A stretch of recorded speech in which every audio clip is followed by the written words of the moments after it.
যুবরাজ সালমানের বিরুদ্ধে আন্দোলনে তরুণরা, পরিবর্তিত পরিস্থিতিতে সফল হবে কি দমন-পীড়নের পুরনো কৌশল? বিশ্বমঞ্চে কোণঠাসা অর্থনীতিতে ধস, বিদ্রোহের পরও গাজা যুদ্ধে অনড় কেন নেতানিয়াহু? সত্য হচ্ছে কি পরাজয়ের আশঙ্কা? যে ছিল যুক্তরাষ্ট্রের চোখে ফেরারি, সেই আল সারার সাথে কেন ট্রাম্পের করমর্দন? ভিন্ন পন্থীতে হাঁটছে কি ওয়াশিংটন? ইউটিউবিং করে $100 কোটি কামানো কি সম্ভব? কে এই কীর্তিমান তরুণ? কোন কৌশলে অনন্য এই সাফল্য? আসসালামু আলাইকুম, দেখছিলেন Bangla vision world news headline. এবারে বিস্তারিত। কঠোর অনুশাসনের অজুহাতে রাজতন্ত্র আর সরকার বিরোধী কর্মসূচি বা বক্তব্যের ওপর নজিরবিহীন নিষেধাজ্ঞার জন্য সৌদি আরবের কুখ্যাতি নতুন নয়। এবার নির্মম পরিণতির ভয় ভেঙে আন্দোলনে নেমেছেন সৌদির তরুণরা। মহাপ্রভাবশালী যুবরাজ প্রধানমন্ত্রী মোহাম্মদ বিন সালমানের বিরুদ্ধে বিদ্রোহের শুরুটা টিকটকে হলেও ইদানিং ছড়িয়েছে ফেসবুক, এক্স সহ অন্যান্য সোশ্যাল প্ল্যাটফর্মে। প্রতিবাদী কর্মসূচির নাম মাস্ক ইয়ুথ মুভমেন্ট। পরিবর্তিত বৈশ্বিক পরিস্থিতিতে তরুণদের আন্দোলন ঠেকানোর পুরনো কৌশলে সফল হবে কি সৌদি আরব? বিদায় ঘণ্টা বাজতে শুরু করলো কি যুবরাজ সালমানের? বিস্তারিত মীর ফজলে রাব্বির ডেস্ক রিপোর্টে।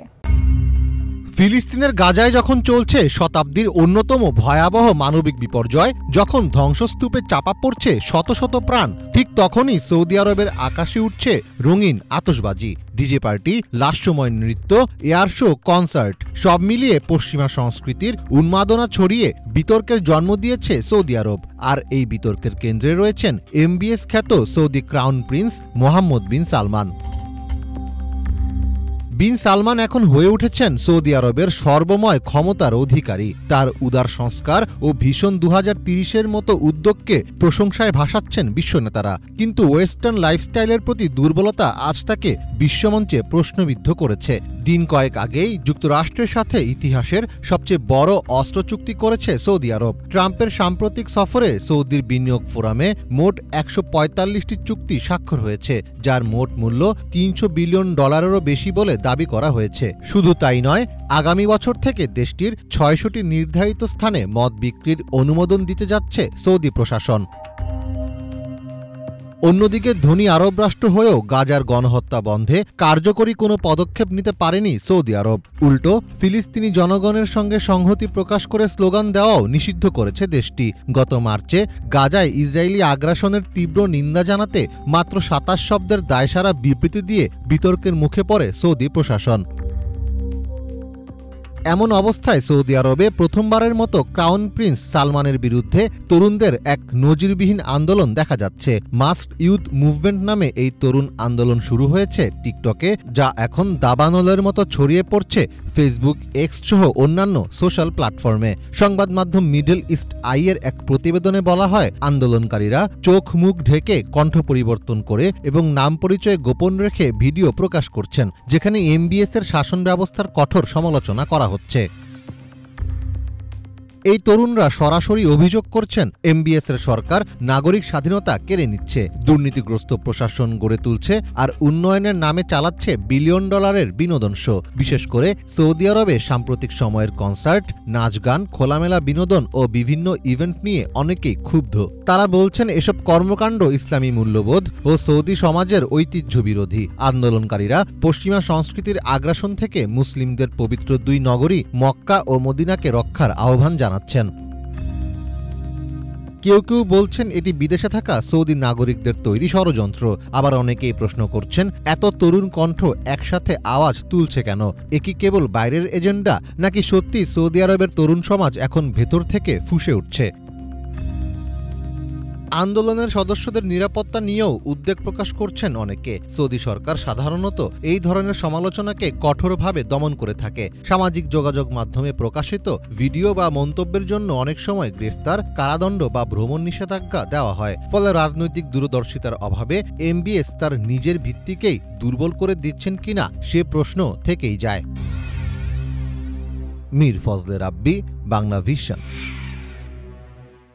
খোদ ইসরায়েলের সামরিক বাহিনী আর গোয়েন্দা সংস্থা মোসাদ তো বটেই, জনগণ বুঝে গেছে ক্ষমতা আঁকড়ে রাখতে শত অনুরোধের পরও গাজা যুদ্ধ থামাতে চাচ্ছেন না প্রধানমন্ত্রী বেনিয়ামিন নেতানিয়াহু।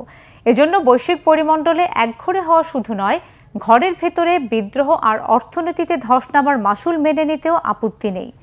যুক্তরাষ্ট্র যুক্তরাজ্যের মতো পরম বন্ধুর সমর্থন হারানোর ভয় তো বটেই, যুদ্ধাপরাধের গ্রেফতারি পরোয়ানার মাথায় নিয়ে নেতানিয়াহু এখন চিহ্নিত ইতিহাসের সবচেয়ে ব্যর্থ আর একগুঁয়ে নেতা হিসেবে। গাজা ভূখণ্ড ছাড়খাড় করেও জিততে পারেনি, বরং হারিয়েছেন মর্যাদা, আস্থা আর ভবিষ্যৎ। হাফিজুল ইসলামের ডেস্ক রিপোর্টে বিস্তারিত। ক্ষমতা হারানোর আতঙ্কে কাঁপছেন ইসরায়েলের প্রধানমন্ত্রী বেনিয়ামিন নেতানিয়াহু। তীব্র আন্তর্জাতিক চাপ, কূটনৈতিক হুঁশিয়ারি, অভ্যন্তরীণ জনরোষ ও বহুমুখী ব্যর্থতার মাঝে দাঁড়িয়ে গাজায় রক্তক্ষয়ী যুদ্ধ চালিয়ে যাচ্ছেন চরমপন্থী এই নেতা। সন্ত্রাসবিরোধী অভিযান কিংবা দেশের নিরাপত্তার জন্য নয়, বরং নিজের রাজনৈতিক অস্তিত্ব রক্ষায় মরিয়া তিনি। গাজায় হামলা বন্ধের জন্য তেল আবিবের উপর চাপ বাড়াচ্ছে একসময়ের মিত্র যুক্তরাজ্য, ফ্রান্স ও কানাডা। চলমান যুদ্ধ শেষ করতে ব্যর্থ হলে ইসরায়েলের প্রতি মার্কিন সমর্থন প্রত্যাহারে ট্রাম্প প্রশাসনের হুমকির খবর প্রকাশ করেছে প্রভাবশালী গণমাধ্যম ওয়াশিংটন পোস্ট। এমন পরিস্থিতিতে প্রশ্ন উঠেছে, সব হারিয়ে গায়ের জোরে কেন গাজায় হামলা চালাচ্ছেন যুদ্ধবাজ নেতানিয়াহু? 2023 সালে ফিলিস্তিনি গোষ্ঠীর ইসরায়েলে হামলার জেরে গাজায় পুরোদস্তুর আগ্রাসন শুরু করে ইসরায়েল। সেই যুদ্ধে অর্থনৈতিক সাহায্য, লাগাতার অস্ত্র সরবরাহ ও আন্তর্জাতিক সম্প্রদায়ের সমর্থন আদায়ের প্রায় সব কাজ করেছিল যুক্তরাষ্ট্র।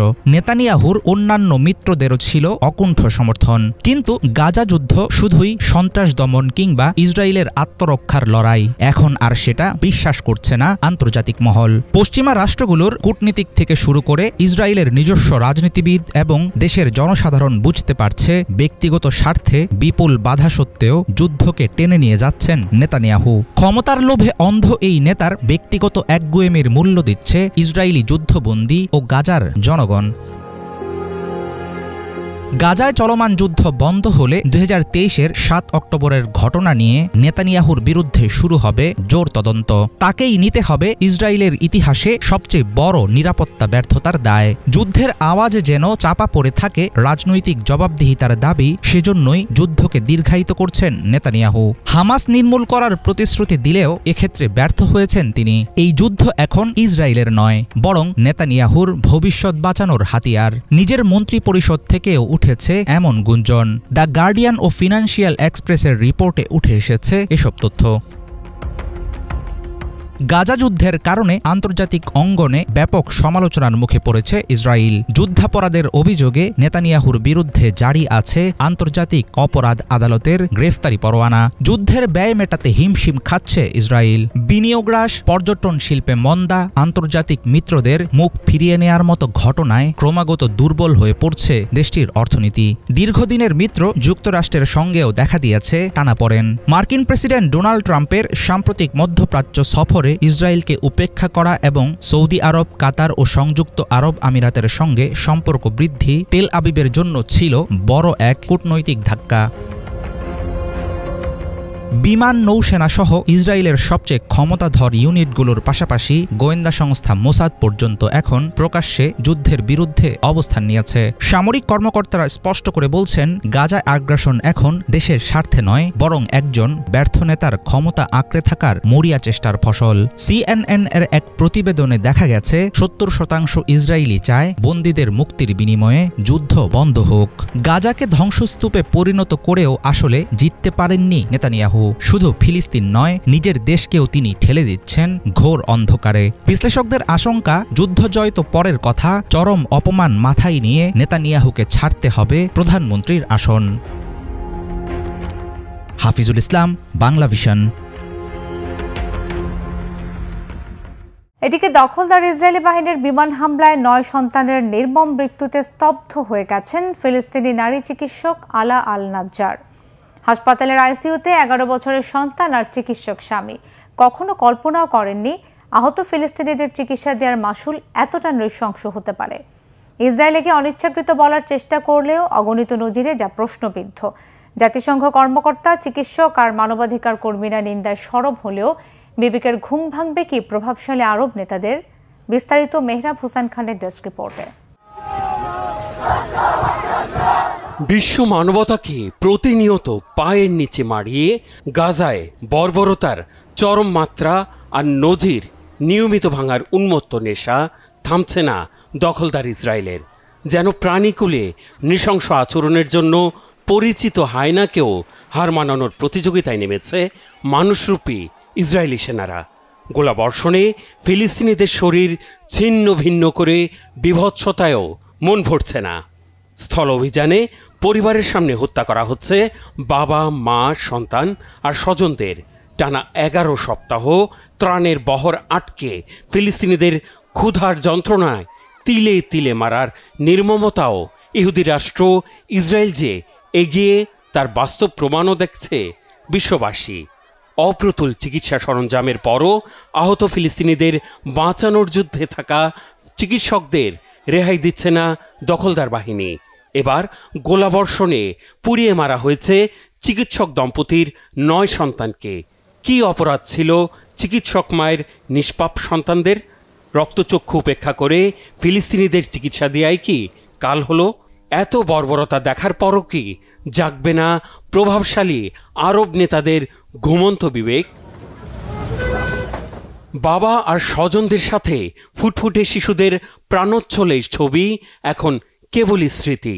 তারা আর আবদার করবে না বাবার কাছে, হৃদয় গলিয়ে দেয়া কণ্ঠে মা বলে আর ডাকবে না, মায়ের সাথে অভিমান করবে না, খুনসুটিতে মেতে উঠবে না ভাই বোনদের সাথে।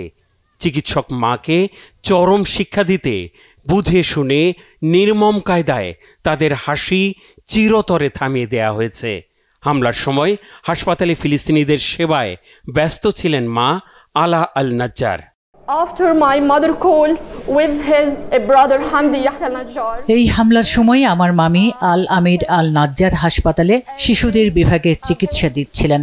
হামলার খবর পেয়ে হাসপাতাল থেকে দৌড়াতে দৌড়াতে পাশের এলাকা কিজান আল নিজ্জারে এসেছেন। তার ছেলে মেয়ে ইয়াহিয়া, সিদ্রা, লোকমান, জিব্রান, সাদিন, দিভাল তার হাতের উপর মারা গেছে।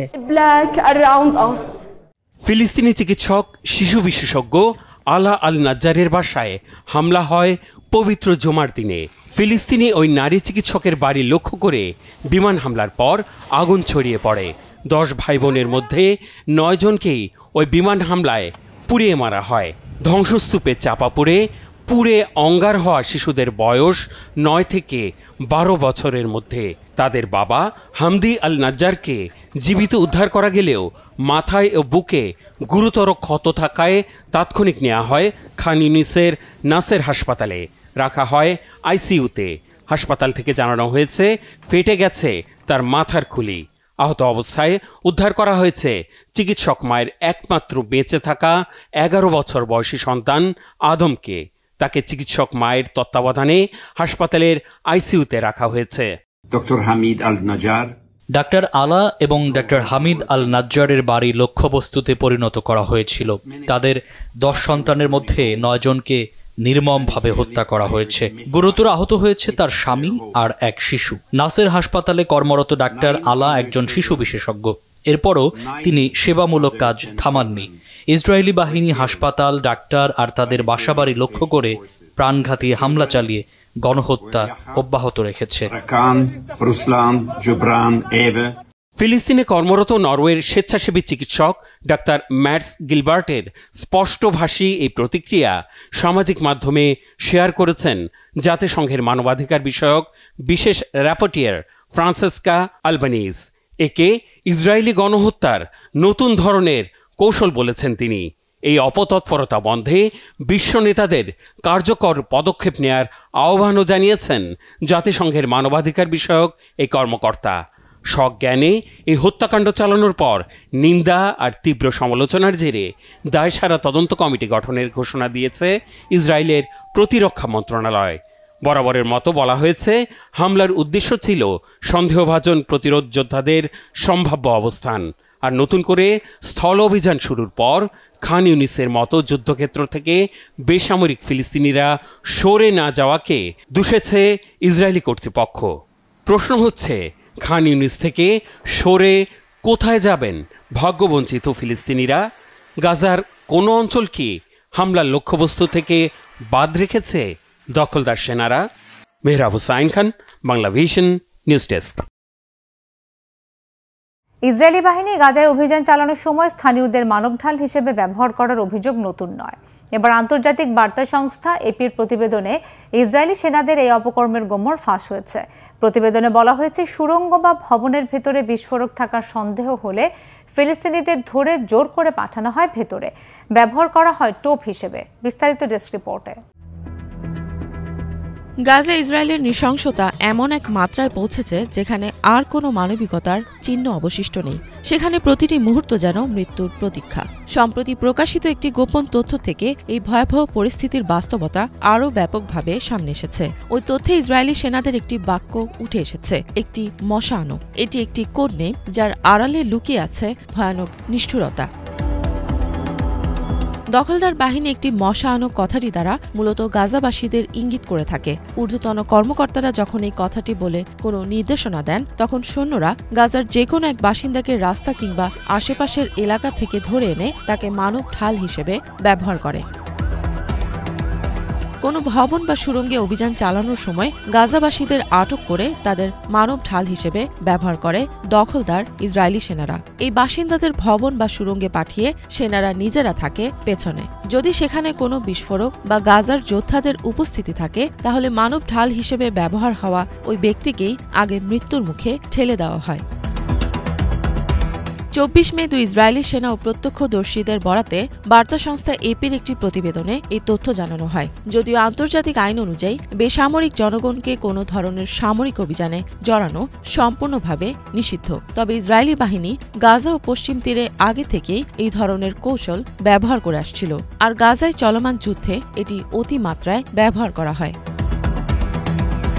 দুই ইসরায়েলি সেনা বার্তা সংস্থা এপি ও মানবাধিকার সংস্থা ব্রেকিং দ্য সাইলেন্সকে জানান, তারা এমন কিছু নিষিদ্ধ পদ্ধতির ব্যবহার হতে দেখেছেন যা উচ্চ পদস্থ কর্মকর্তারাও জানতেন। তবুও এই কর্মকর্তারা এই বিষয়ে কোনো ব্যবস্থা নেননি। এক ইসরায়েলি সেনা জানান, যুদ্ধের শুরু থেকেই গাজাবাসীদের মানব ঢাল হিসেবে ব্যবহার করা হয়। ২০২৪ সালে এটি আরও বেড়ে যায়। মানব ঢালের ব্যবহার এতটাই ব্যাপক হয়ে উঠেছিল যে রেডিওতে নির্দেশনা দেওয়া হতো একটি মশা আনো। এই কথার অর্থ সেনারা বুঝত এবং সেই অনুযায়ী কাজ করত।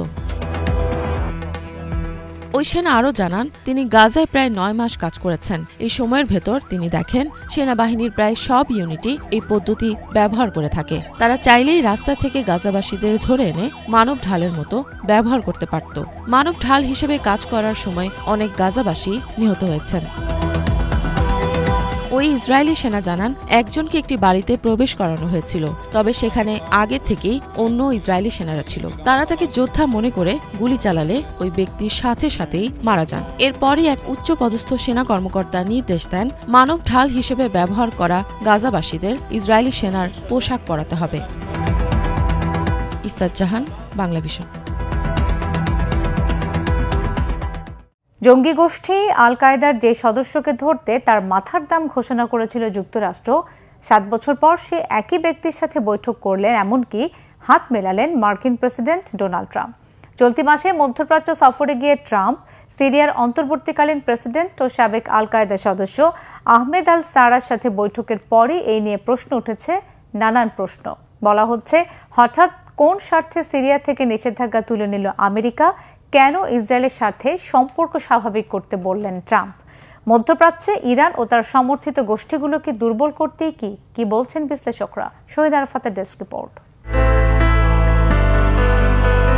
পাশাপাশি এই দুটি ছবির ব্যক্তি একই। প্রথম ছবিতে 2018-তে জঙ্গি গোষ্ঠী আল কায়েদার সদস্য আহমেদ আল সারার মাথার দাম $1 কোটি ঘোষণা করেছিল আমেরিকা।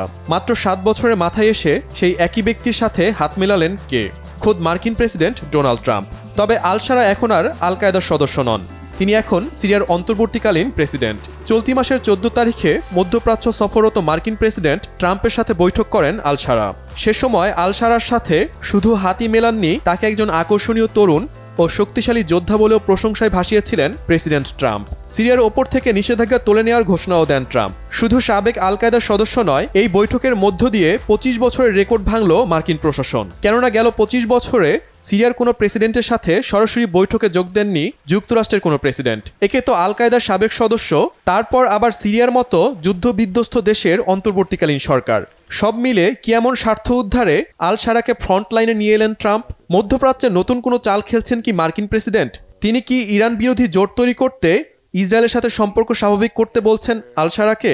প্রেসিডেন্ট ট্রাম্প কি ইরান সমর্থিত প্রক্সি গোষ্ঠীগুলোকে দুর্বল করতে সিরিয়ার উপর নিষেধাজ্ঞা তুলে নিলেন? এমন সব প্রশ্নের মাঝে আবারও জেগে উঠেছে আমেরিকার বিরুদ্ধে করা ৮০ দশকের পুরনো অভিযোগ। সে সময় অভিযোগ ছিল আফগানিস্তানে রাশিয়াকে পরাজিত করতে জঙ্গি গোষ্ঠী আল কায়দাকে তৈরি করেছিল মার্কিন গোয়েন্দা সংস্থা সিআইএ। সেই সন্দেহ আবারও কি মাথাচাড়া দিয়ে উঠেছে? এবার আমেরিকার টার্গেট কি ইরান? বিশ্লেষকরা বলছেন এসব প্রশ্নের উত্তর খুঁজতে সিরিয়ার অন্তর্বর্তীকালীন প্রেসিডেন্ট আহমেদ আল শারার অতীত জীবন সম্পর্কে কিছুটা জানতে হবে। সিরিয়ার বিদ্রোহী গোষ্ঠী তাহরির আল শামের সদস্য এই আল শারা 2003 সালে লাদেনের আল কায়দার হয়ে কাজ শুরু করেন। ইরাক যুদ্ধে যুক্তরাষ্ট্র বিরোধী প্রতিরোধ আন্দোলনে যোগ দেন তিনি। সে সময় ছদ্মনাম মোহাম্মদ আল জোলানিতে নিজেকে পরিচয় দিতেন শারা। তখন থেকেই তার নাম ছড়িয়ে পড়ে। 2006 সালে মার্কিন সেনাদের হাতে গ্রেফতারের পর 5 বছর কারাগারে ছিলেন আহমেদ আল শারা। 2011 সালে মুক্ত হন তিনি। ওই বছরই গণতন্ত্রের দাবিতে সিরিয়ায় বাশার আল আসাদ সরকারের বিরুদ্ধে বিক্ষোভ শুরু হয়। বিক্ষোভ দমনে আসাদ সরকার দমন নিপীড়ন শুরু করে। সিরিয়ার শুরু হয় গৃহযুদ্ধ। 2011 সালে শারা আল কায়দার শাখা নুসরা ফ্রন্ট প্রতিষ্ঠা করেন। শুরুতে ইরাকের ইসলামিক স্টেট প্রধান বাগদাদির সাথে কাজ শুরু করেন শারা। পরে ওই গোষ্ঠীটি আইএসআইএস নাম ধারণ করে। 2016 সালে আল কায়দা ত্যাগ করে আল নুসরা বিলুপ্ত করেন শারা। আল কায়দা ত্যাগের পেছনে নির্দিষ্ট কারণ না পাওয়া গেলেও অনেক বিশ্লেষকের মতে নীতিগত বিরোধ থেকেই এই সিদ্ধান্ত। 2017 সালে হায়াত আল শাম বা এইচটিএস গঠন করেন শারা। গোষ্ঠীটি পরবর্তীতে শারার নেতৃত্বে বাশার সরকারের পতন ঘটায়। বলা হয়ে থাকে শারার দল ইরান ও ইরান সমর্থিত গোষ্ঠীগুলো বিরোধী মতাদর্শে বিশ্বাসী। এমনকি আইএসআইএস ও আল কায়দার নীতিতে চলে না এইচটিএস। বিশ্লেষকদের ধারণা এটিকে কাজে লাগাতে চান মার্কিন প্রেসিডেন্ট ডোনাল্ড ট্রাম্প। আর এ কারণেই ইসলামিক স্টেটের বিরুদ্ধে সংঘাতে আমেরিকার পাশে শারাকে চেয়েছেন মার্কিন প্রেসিডেন্ট। এছাড়া ইসরায়েল ব্যতীত মধ্যপ্রাচ্যে যুক্তরাষ্ট্রের তেমন কোনো শক্তিশালী মিত্র নেই। ইসরায়েলের সাথে সিরিয়ার সম্পর্ক খুব বেশি ভালো নয়। আলোচকদের মতে ইসরায়েলের সাথে সিরিয়ার সম্পর্ক স্বাভাবিক করতে এবং মধ্যপ্রাচ্যে ইরান বিরোধী একটি শক্তিশালী জোট তৈরিতে সিরিয়াকে কাছে টানছে যুক্তরাষ্ট্র। যে সিরিয়া একসময় ইরানের মিত্র ছিল, এবার সেই দেশটিকে তেহরান বিরোধী করে প্রক্সি গোষ্ঠীগুলোকে দুর্বল করতে চাইছে আমেরিকা। সে কারণেই আহমেদ আল শারাকে মার্কিন প্রেসিডেন্ট এতটা গুরুত্ব দিচ্ছেন বলে মত বিশ্লেষকদের। Shahid Arafat, Bangla Vision, news desk. শুধু ইউটিউবিং করে কি $100 কোটি রোজগার করা সম্ভব? এই অসাধ্য সাধন করেছেন 27 বছর বয়সী জিমি ডোনাল্ডসন। নেট দুনিয়ায় যিনি মিস্টার বিস্ট নামে পরিচিত, সারা জাগানো মিস্টার বিস্টের সম্পদের পরিমাণ ছুঁয়েছে $100 কোটি। বিশ্ব অর্থনীতিতে যুগান্তকারী ঘটনার জন্ম দেওয়া এই তরুণ কোন কৌশলে এই রেকর্ড গড়লেন? বিস্তারিত ইমরান মাহমুদের ডেস্ক রিপোর্টে। মাত্র 27 বছর বয়সে ইউটিউবের আয় দিয়ে হলেন বিলিয়নিয়ার। বিশ্বখ্যাত ইউটিউবার মিস্টার বিস্ট, যার প্রকৃত নাম জিমি ডোনাল্ডসন, গড়েছেন এই অনন্য কীর্তি। 2025 সালের শুরুতে তার সম্পদের পরিমাণ $1 বিলিয়ন ছুঁয়েছে, যা তাকে বিশ্বের সবচেয়ে কনিষ্ঠ স্ব-উপার্জিত বিলিয়নিয়ার হিসেবে গিনেস রেকর্ডের উপযুক্ত দাবিদার করে তুলেছে। মাত্র 27 বছর বয়সে তার এমন অর্জন শুধু প্রযুক্তি বা ডিজিটাল কন্টেন্ট জগতে নয়, পুরো বিশ্ব অর্থনীতির ক্ষেত্রেই এক যুগান্তকারী ঘটনা। জিমি ডোনাল্ডসনের ইউটিউব যাত্রা শুরু হয় 2012 সালে, মাত্র 13 বছর বয়সে। তখন তিনি ভিডিও গেম নিয়ে ছোটখাটো কন্টেন্ট তৈরি করতেন। 2017 সালে আই কাউন্টেড টু 100,000 নামের একটি ব্যতিক্রমী ভিডিও তাকে ভাইরাল করে তোলে, যেখানে তিনি বাস্তবেই 1 লাখ পর্যন্ত গুনেছেন। এবং এই কষ্টসাধ্য কাজের জন্য 40 ঘন্টার সময় লেগেছিল জিমির। ভিডিওটি বিশ্বজুড়ে আলোচনার জন্ম দেয় এবং এরপর থেকে তার জনপ্রিয়তা কেবলই ঊর্ধ্বমুখী। মিস্টার বিস্টের ভিডিও কন্টেন্টের ধরন তাকে অন্যদের থেকে আলাদা করেছে। তিনি মূলত অপ্রত্যাশিত পুরস্কার, চ্যালেঞ্জ ভিডিও, দান সাহায্য, মানবিক উদ্যোগ, বিশাল বাজেটের স্টান্ট, এমনকি বাস্তব স্কুইড গেমের মতো ব্যতিক্রমী কন্টেন্ট তৈরি করেন। তার প্রতিটি ভিডিওই গড়ে 50 মিলিয়নের বেশি ভিউ পায়। কিছু ভিডিও 100 মিলিয়নের গণ্ডিও পার করেছে। তার ইউটিউব চ্যানেলে বর্তমানে সাবস্ক্রাইবারের সংখ্যা প্রায় 400 মিলিয়ন, যা তাকে বিশ্বের সর্বাধিক সাবস্ক্রাইবধারী ইউটিউবারদের মধ্যে একজন হিসেবে প্রতিষ্ঠিত করেছে। কেবল ইউটিউবের আয় দিয়ে মিস্টার বিস্ট $1 বিলিয়ন অর্জন করেননি, তিনি তার ইউটিউবিং এবং জনপ্রিয়তাকে কাজে লাগিয়ে সফল ব্যবসায়ী হিসেবেও গড়ে উঠেছেন। ফিস্টেবল নামে একটি হেলদি চকলেট কোম্পানি তিনি 2024 সালে $215 মিলিয়ন বিক্রি করেছেন। বিস্ট বার্গার নামে ফাস্ট ফুড চেইন এবং লাঞ্চেবলসের প্রতিদ্বন্দ্বী লাঞ্চি নামেও একটি প্যাকেট ফুড ব্র্যান্ড পরিচালনা করছেন জিমি। এগুলো মিলিয়ে তার প্রতিষ্ঠান বিস্ট ইন্ডাস্ট্রিজ 2024 সালে $473 মিলিয়ন এবং 2025 সালে $899 মিলিয়ন বেশি রাজস্ব অর্জনের পথে। জিমির এই আর্থিক সফলতার পেছনে রয়েছে এক অসাধারণ ব্যবসায়িক দূরদর্শিতা। তিনি নিজের আয়ের একটি বড় অংশ আবার কন্টেন্টে পুনর্বিনিয়োগ করেন, যেটি উচ্চমানের ভিডিও প্রোডাকশনের মাধ্যমে দর্শকদের আকর্ষণ ধরে রাখে। পাশাপাশি বিস্ট ফিলান্থ্রপি নামের অলাভজনক সংস্থা প্রতিষ্ঠার মাধ্যমে তিনি বিশ্বজুড়ে দান সাহায্য, খাদ্য বিতরণ এবং বিভিন্ন সমাজসেবামূলক কার্যক্রম পরিচালনা করছেন। তিনি বহুবার বলেছেন যে জীবনের শেষে তিনি তার সম্পদের পুরোটাই দান করবেন, যা তাকে শুধু সফল উদ্যোক্তাই নয়, একজন ভালো মানুষ হিসেবেও তুলে ধরেছে বিশ্বের কাছে। মিস্টার বিস্টের এই অভাবনীয় সাফল্য কেবল ইউটিউব বা ডিজিটাল দুনিয়ায় নয়, এটি একটি বড় সামাজিক পরিবর্তনের ইঙ্গিত দেয়। তিনি প্রমাণ করেছেন দৃঢ়তা, কৌশল, উদ্ভাবনী চিন্তা এবং মানবিকতা মিলিয়ে একজন কন্টেন্ট ক্রিয়েটরও হতে পারেন একজন বিলিয়নিয়ার। এই কৃতিত্ব ভবিষ্যতের তরুণ প্রজন্মকে নতুন করে স্বপ্ন দেখাতে উৎসাহিত করবে। ইমরান মাহমুদ, বাংলা ভিশন। এই ছিল আজকের মতো, সাথে থাকায় ধন্যবাদ সবাইকে।